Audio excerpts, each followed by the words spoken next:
E aí, pessoal, nós estamos aqui no nosso vídeo 2. Ó, que bacana! E a gente parou falando sobre aquele modelo do Kant, um modelo bem interessante, onde ele dizia que razão, experiência eram os dois necessários para o conhecimento humano. Olha que coisa. Diferente dos empiristas, diferente dos racionalistas, ele não vê a necessidade apenas da experiência ou apenas da razão. Ele vê a necessidade de ambos. E para o Kant, para que o homem conheça, é necessário a experiência organizada pela mente, pela razão. Por isso, o exemplo das gavetas. Você pega a sua roupa e joga na gaveta. Nesse movimento, uma coisa externa passa a ter o formato daquela gavetinha e é guardada. Essa é a ideia do Kant. As experiências são interpretadas pela nossa mente e passam a fazer parte de quem nós somos, organizadas por nós. Legal! E agora nós vamos aprofundar isso. O Kant, ele vai dizer para a gente que existem três tipos de formas de nós fazermos conhecimento. O que ele chamou de juízos, tá?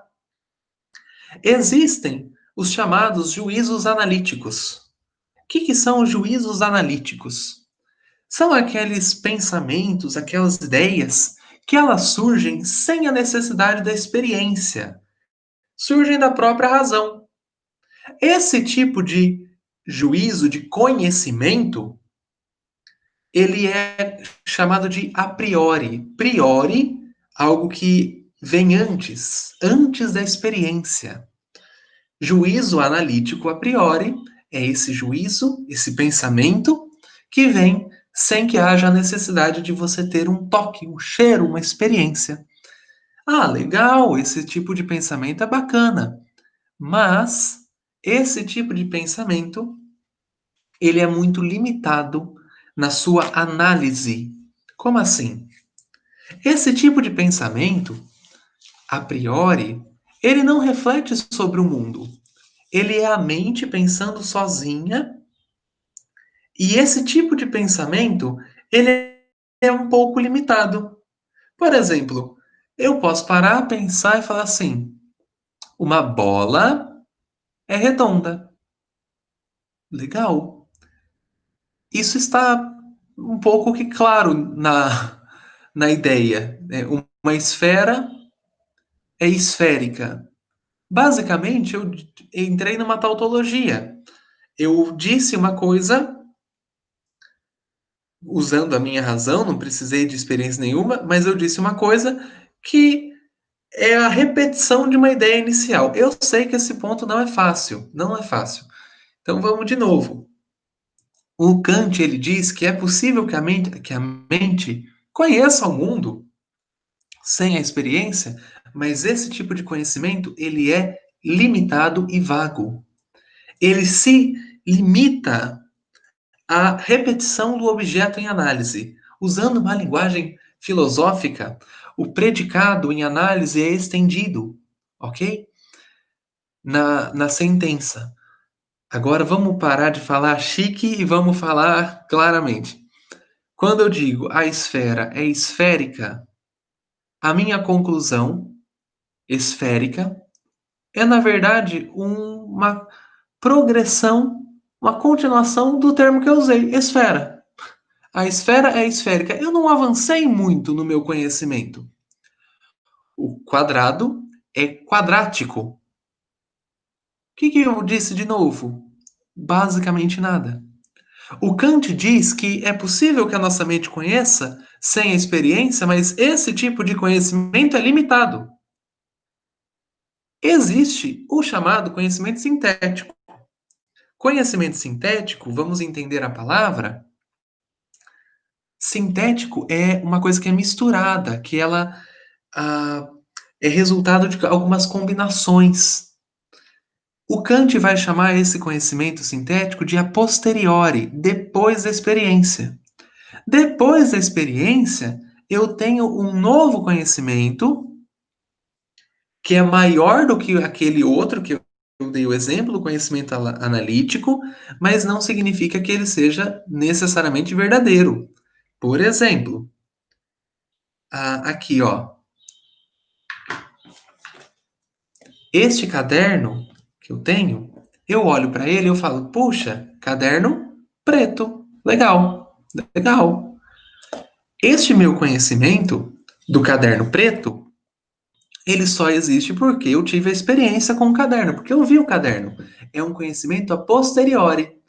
Esse conhecimento, ele não é universal, porque nem todo caderno é preto. Ele é um conhecimento limitado a essa minha situação. Então vamos retomar. Existe o juízo analítico, existe o juízo sintético, e aí o Kant vai dizer o seguinte: agora, a partir de mim, Kant, eu percebi que existe um juízo sintético a priori. Como assim? Existe um juízo sintético, um conhecimento sintético, que mistura a razão e a experiência. E por que ele chama de conhecimento, de juízo sintético a priori? Sintético é essa mistura. A priori é porque ele entende, o Kant, que a nossa cabeça não é uma folha em branco. A gente volta ao exemplo das gavetas que acabamos de falar. O Kant ele vai dizer que o juízo sintético a priori é quando nós encaixamos as nossas experiências nas categorias da mente que existiam antes da experiência vir até nós. As gavetas da nossa cabeça existem. Legal, elas estão aqui dentro. Elas já existem quando a gente nasce, essas gavetinhas. São a priori, elas vêm antes da experiência. Mas quando eu tenho a experiência, eu encaixo a minha experiência nessas gavetinhas da cabeça.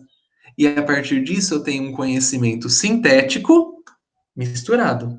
A priori, porque ele entra nas categorias da mente que existiam antes que a experiência me fosse dada, antes que eu tivesse contato com a experiência. Por exemplo, eu vejo numa folha, aqui ó, eu vejo numa folha duas linhas. Perdão, eu vejo numa folha dois pontos. Legal, estou vendo dois pontos aqui. Eu olho para eles e vendo a noção de espaço entre eles, eu percebo que a menor distância entre os dois pontos é uma linha reta. Olha que coisa! Eu olhei, eu vi, e o nome disso é experiência. Mas quando eu olhei e eu vi, a minha mente colocou a visão desses dois pontinhos na gaveta da minha cabeça chamada tempo.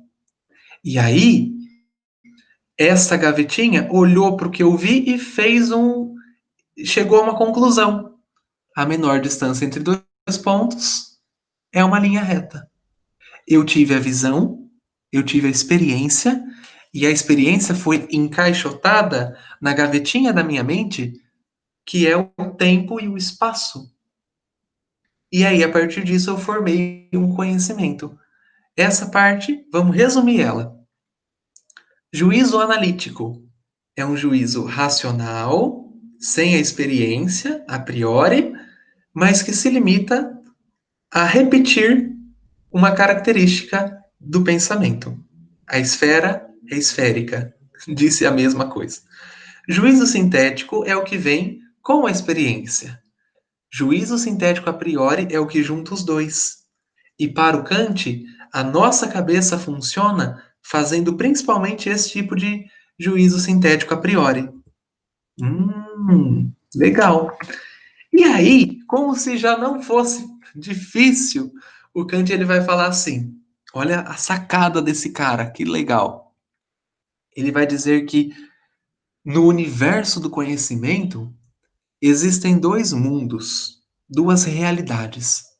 Uma que é a chamada realidade dos fenômenos, a outra que é a realidade luminosa. Luminoso seria a essência. O Kant vai falar que os nossos sentidos captam, percebem as coisas como elas aparecem. mas os nossos sentidos não conseguem identificar a essência das coisas. Por exemplo, chega uma pessoa em você e fala assim: Eu te amo. Legal. Você começa a olhar para as atitudes dessa pessoa. Ela fala com você, ela gosta de você, gasta tempo, investe tempo em você. E a partir disso você fala: Parece que ele me ama. Parece que ela me ama. Mas eu consigo chegar na essência do amor? Não, não consigo. Porque eu só consigo, pro Kant, tá? Eu só consigo ver as coisas como elas se apresentam, não as coisas como elas são em essência. Eu só consigo conhecer o mundo dos fenômenos, não o mundo luminoso.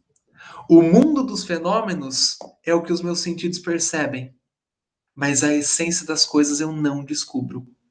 Deus, meus sentidos o percebem? Kant vai falar que não.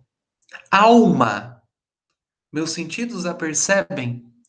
Kant vai falar que não. Essas coisas são da esfera luminosa, fora dos sentidos. Não significa que não existam, mas chegaremos na essência? Complicado. Para o Kant é complicado. Agora, trovão. Eu vi o trovão. O que eu vi do trovão eu consigo mensurar. Nossa, alto, som assustador. Isso eu consigo, porque é uma coisa que os meus sentidos captam. É um fenômeno. Olha só! Então o Kant vai falar que você precisa da experiência, que você precisa da razão, mas que você não conhece a essência do mundo. E uma das coisas que é importante a gente saber no Kant é que ele vai falar, como nós já dissemos, que a nossa mente é como gavetinhas, né? Lógico que ele não vai usar a palavra gavetinhas. Ele usa a palavra categorias. Para o Kant, a mente do ser humano já nasceu com algumas categorias inatas. A folha da nossa cabeça não é uma folha em branco. Ela tem algumas caixinhas. Essa é a diferença do Kant para o John Locke.